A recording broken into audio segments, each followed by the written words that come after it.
In occasione della Giornata internazionale della donna, Città della Scienza ha scelto di puntare i riflettori su esperienze, competenze e percorsi femminili che hanno e stanno lasciando un segno importante nel mondo della ricerca e dell'innovazione.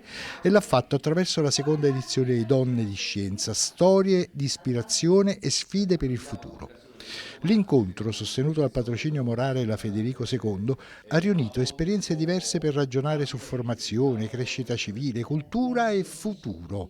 Ne è venuto fuori un racconto corale nel quale la presenza femminile è emersa come forza capace di orientare visioni, scelte e cambiamenti. Quello che noi vogliamo dire oggi come obiettivo da proporre alle giovani generazioni, alle nostre ragazze che sono qui e sono tante, proporre la testimonianza di donne che ce l'hanno fatta e quindi invitare queste giovani donne a scegliere le materie STEM. Dobbiamo soltanto impegnarci di più perché la scommessa, l'investimento sul femminile non sia il successo delle singole, ma il successo della collettività. Nel corso dell'incontro si sono alternate le voci di Maria Vittoria Cubellis, Patrizia Palumbo, Rosanna Romano, Anna Maria Colau e Stefania Cantoni, con la presenza anche di Bruno Siciliano.